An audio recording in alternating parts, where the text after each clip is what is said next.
We made it. Yeah, it's a beautiful day. And these guitars line the streets of, they line the street of Main Street. Oh, they're all different. Oh my gosh. Some have Elvis on them. Look how pretty. So I'm gonna take the little tour. I'm gonna splurge $16 for seniors. Elvis is worth it. Yep, it's a beautiful day in the neighborhood. Probably 55 degrees. In Tupelo, 150 years they're celebrating. They've got 150 everywhere. Alrighty then. Hope you'll join me, all you Elvis fans.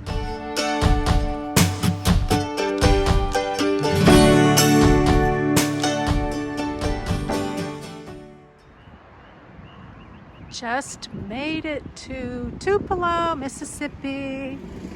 Yay! Oh my gosh, a difference of 20 degrees within 150 miles of where I just was.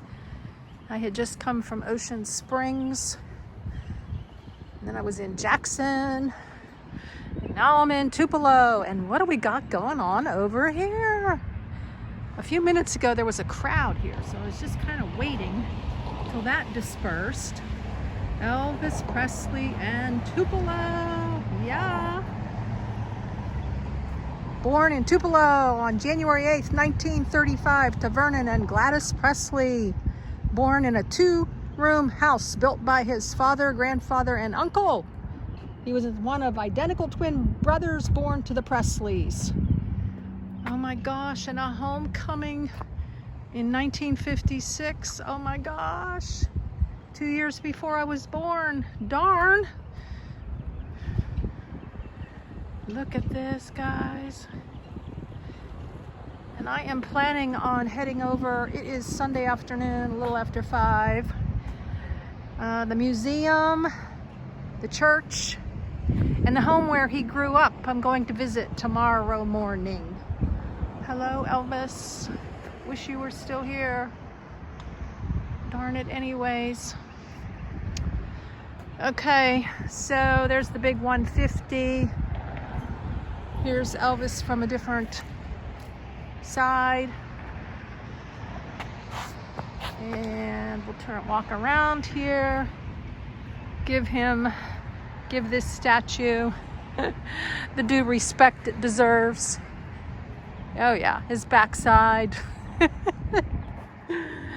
Oh my gosh. Put in the comments, do I have any Elvis lover, subscriber, viewers here? Oh, I love it. And it's a memory with all kinds of people. Look at this, loving memory. President of Stuck on Elvis fan club. Thank you, Elvis, for the good times. Loving you and the wonder of you. Wow. Elvis fans forever. Elvis is the best. This is so awesome. And then they've got this. Elvis was here. Donated by Tupelo Elvis Presley fan club. And then over here's another one in honor of Elvis's grandchildren, Riley, Benjamin, Harper, and Finley. Cool names. Wow. So this is historic Tupelo. I'm going to the tour tomorrow. I did call them about, I don't know, an hour ago before they closed. And they told me, I asked them, they said about an hour and a half is what you need. There's a playground over there. That's fun. While the adults are enjoying the Elvis. And it is $16 for seniors over 60. I am gonna make the splurge and spend the money for Elvis. So yeah, thank you guys You know, there's been some of you out there who have donated, tell me to go have lunch or do something fun, and I try to be free and frugal and cheap. And look at this, dedicated to the memory of his beloved family. Wow. Very nice. And there's one more over here.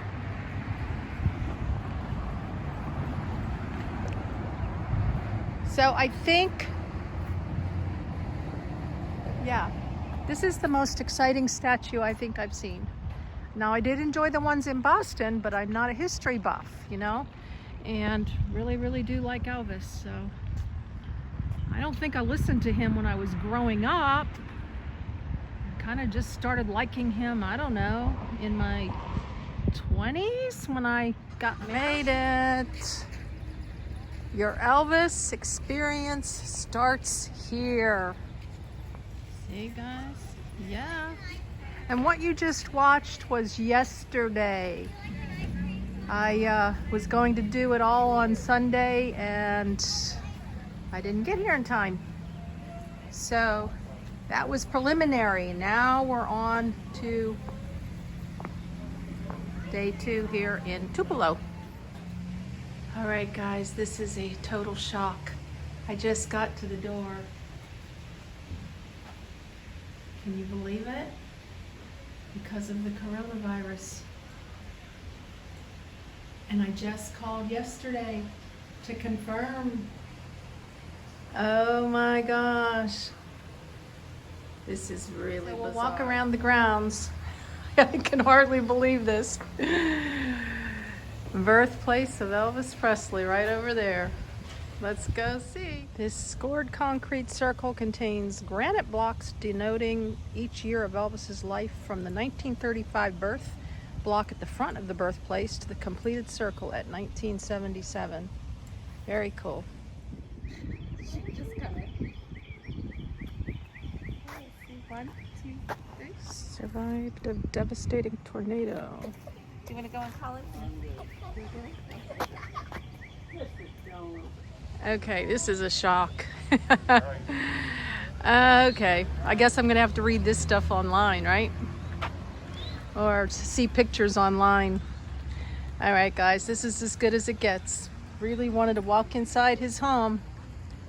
Yeah, tickets required for entry. Well, there's the front porch. You know, I'm gonna make the best of this. I'm feeling pretty sad. I'm feeling like some of this is Chicken Little, the sky is falling. Although, by the time you watch this months down the road, I don't know. Maybe I'm gonna be totally wrong. Maybe this is the end times. And this is the beginning of the end times. I don't know. I don't know. I know where I'm going when I die, so whatever. I mean, I'm being exaggerating here, but I just called last night. Seriously, I called last night at 4:30, and then someone just said they just decided today. It's like 10 o'clock. All right, Elvis at 13. That's really cool. Wow. Here we are, dedicated to Elvis Presley fans worldwide on August 9th. 2000. Elvis Country, raised on country here in Tupelo, first introduced as the Hillbilly Cat, then by RCA Victor as the hottest new name in country music. Elvis Presley's revolutionary musical mix always had country as a key ingredient. Appearing on the country charts over 50 times, Presley's music pushed traditional country towards the modernizing Nashville sound, which followed the pop, if not the rock and roll path he'd fashioned. Elvis would record the country songs he loved throughout his career. Elvis Presley and the blues. Elvis Presley revolutionized popular music by blending the blues he first heard as a youth in Tupelo with country pop and gospel. Many of the first songs Elvis recorded for the Sun label in Memphis were covers of earlier blues recordings by African Americans, and he continued to incorporate blues into his records and live performances for the remainder of his career. Wow, this is really nice. You know, just because I can't go inside doesn't mean there aren't pictures online, right? This is the church he went to. Elvis Presley's childhood church. You know, and I'm not a history buff, but boy, this is exciting. Attend a Pentecostal church service where Elvis first fell in love with gospel music. Look at this. Bringing the church here. And this is better than reading it online. In 2008, moved to this site and restored to its original condition. One neighbor recalls sitting on the porch on a hot summer's evening and hearing the sweet gospel singing continuing until late into the night. The 15-minute production takes you back to a typical evening service in the 1940s. Wow, that would be worth watching online. So here's just a little bit more. This is so precious. And here's the other side of the church.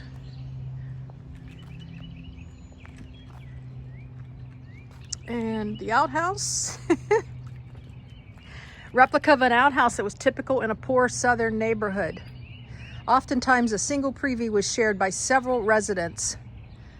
The original outhouse, located behind the row of rental houses along Salt Hill Road, was also shared by members of the Assembly of God Church. Look at this. 1942, showing the typical outhouses in Tupelo. Guy Harris, who grew up on this street along with Elvis Presley, remembers outhouses from his childhood. We used a Sears catalog for toilet paper. There was no such thing as Charmin, said Harris. You might even find a few corn cobs in there too. That's all anybody knew. You know, and as nomads, that's one of the first questions, you know, Bob asks people, and how do you potty? And I'm like, seriously? People have been figuring it out forever, right? You know, walking around here, I just want you to know I'm not feeling like a know-it-all, you know, that these things shouldn't be closed. I'm just scratching my head a little bit because, oh, I don't know, I saw something on Facebook, you know, where there has been anthrax and there's been E. coli, and there's just been so many things that just like, we just, you know, gravitate towards fear and just not let God roll it out the way he wants to. I don't know. I don't believe that God is saying you got to shut down everything so that we can continue this life. You know, that's the part, that's my beliefs. You know, and I'm respectful of your beliefs. I'm saying that I'm not afraid of the end times, and I'm not afraid of things that are going to happen. And I don't know, maybe I'd be speaking differently if I was ill right now, you know, and I'd be questioning, why isn't everything closed, and where did I get this disease, and why didn't the government take care of it? I don't know. You know, you don't know what you don't know, and you can't presume how you would react or what you would do if you were in that situation. So, you know, please, guys, respectively, I am just giving you some raw thoughts as I came up here to see the doors being locked as I literally got here. That's all. And calling last night, you know. Look how cool this is.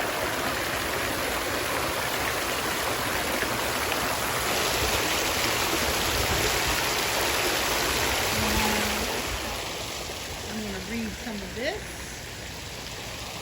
And who knows, you know, this nomad lifestyle, more to read over here. This will be the most I've probably read in the last 2 years. No, not true, but all at one time, I should say. This looks really interesting to me. All right, here's from a distance, and I'm going to go up around on the other side too, and I'm going to read a little bit more. This is so precious. Oh my gosh. My mother, Faye Harris, and Gladys were lifelong friends. Mother was there when Elvis was born. All us boys, Elvis and my brother Junior and I, were at home in each other's houses. Everybody's mother fed all of us, often our favorite treat of hot buttered biscuits and Brer Rabbit syrup. When we were all small, we played cars under the house where it was cooler on hot summer days. As we got older, we'd slip off to the creek to swim. That always got us in trouble. We sharpened a piece of metal to make a spear for soft shell turtles. We lived on the north side of East Maine. Oh my gosh, whatever we were up to, we knew better than to cross that street because our mothers would whip us, and we heard that kids on the south side would try to whip us too. We were just ordinary kids having fun and trying to stay out of trouble.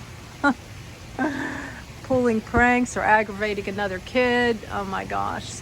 Sometimes we would fight just to have something to do. Wow. One kid would be mad at another one day and they'd be playing together the next day. We went to church, learned to strum a guitar. One day some of us boys were sitting on the porch and Elvis asked, "Do y'all want to hear me play the guitar?" Of course we said yeah, and got out his guitar and sang some of old Shep. We soon got tired of that and went off to play. All our mothers watched us to make us behave and watched out for us to keep us safe. Guess there was no such thing as helicoptering parenting back in the day. Wow. Wow. 1936, the tornado left everybody in Tupelo scared to death of storms. Wow. Vern and Gladys and Elvis would come to our house when the weather got bad. This was Billy Presley. Elvis and his mother and daddy were at our house. Elvis laid some firecrackers down on the hearth. A while later, a coal popped out of the fire and lit one of those firecrackers. When that thing went off, it nearly scared us all to death. Gladys scolded him real bad, but didn't whip him. Oh my gosh. "Are you good at singing, brother?" asked him one day. Shyly, Elvis answered, "Nah." "Well, you practice real hard, and when you get good enough, I'll let you sing on my show." Wow. Brother said he thought Elvis had a good voice, but he couldn't carry a note. Oh, this is so fascinating. Go to the fairgrounds and play baseball. 10 or 12 black boys against 10 or 12 white boys. When the game was over, we'd fight. We weren't mad, we'd just fight. Sounds like testosterone to me. We were just kids having fun. When one of the churches in our community had a sanctified convention, you had to get there early or you couldn't get in, so people would stand outside in the yard. Elvis would stand in the yard listening to the singing.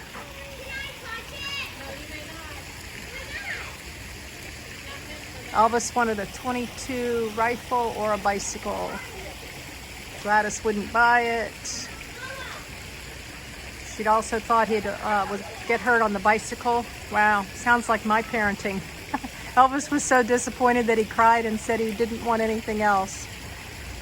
He didn't want a guitar, he wanted the rifle. Salesman brought out a guitar from the counter and convinced him to look at it. Wow. Presleys gave their son a $7.90 birthday gift. Elvis gave a wealth of music to millions. Whoa.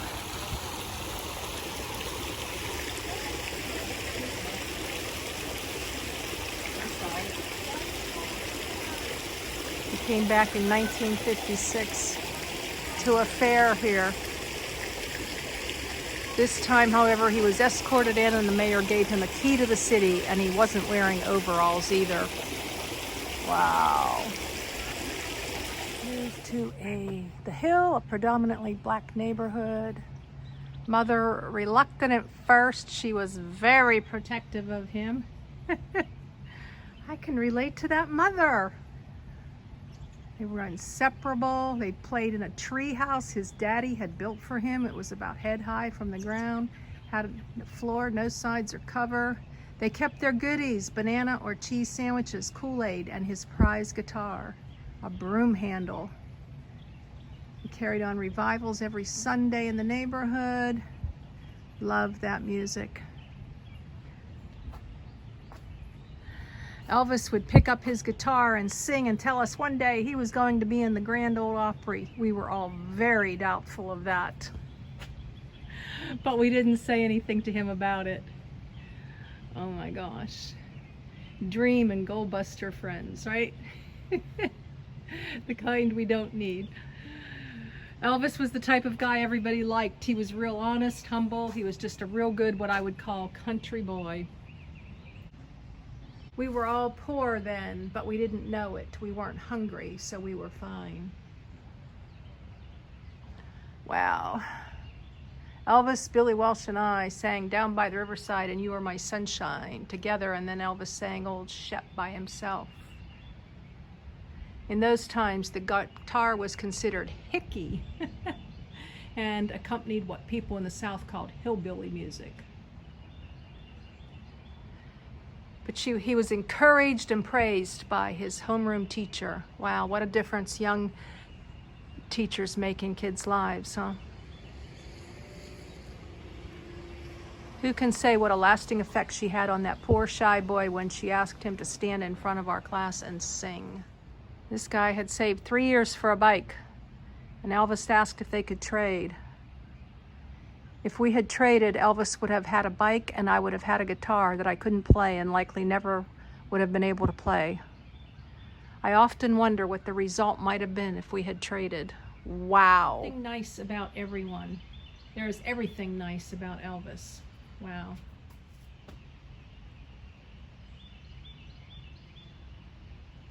Wow, just more of his friends with dedications here. They're fascinating. As far as I ever knew, Elvis couldn't read music, but he was a natural musician. He had that talent and ability long before he came to know him.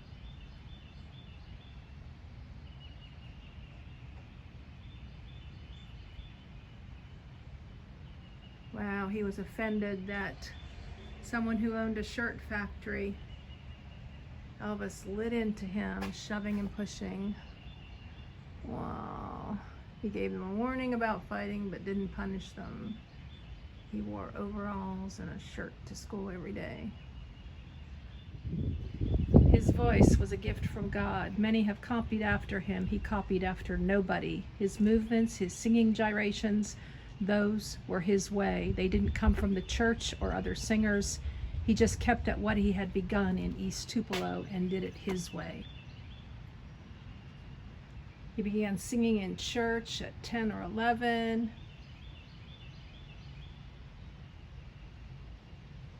His Sunday school teacher, he was a regular little boy, very well behaved in church, paid no special attention to him. Later, he used a book to teach himself. Children from either side of the highway were not allowed to cross the street without parents, and boys and girls didn't play together then. But sometimes Mama would send us girls to the bridge to get my brothers when they'd slip to go swimming in the creek. Elvis was often with them. My brothers usually got a whipping for that. I don't know how Elvis was punished, but I know that he slipped off too. All of us kids got our music from church and the radio. Just take that Elvis' first guitar home with you and learn to play it. You might be famous someday. Okay, I feel a little better. I just got to vent with some live people here. Not that you're not live, and they don't get it either. You know, and we were talking about the flu. The country doesn't shut down during flu season, and people die from the flu too. And didn't they say that 90% of us are going to be fine? It's just that 10%. So, it's just very cool to walk up here. I just love this walk. So, guys, unless you have something good to say or nice to say, please keep it to yourself. Because I was just sharing some raw, in the moment, you know, kind of like they call it a reaction. I wasn't responding, I'm reacting. And I'm not a know-it-all. I don't know the bigger picture. I only know that I've been traveling and Walmart is packed with people. That's all I'm telling you, you know? Stayed at Walmart last night. I guess when the country shuts down and thousands of people are dying, then maybe I'll get it. I mean, one person is too many, but we lose people every day to the flu, is what I'm saying. That's all I'm saying.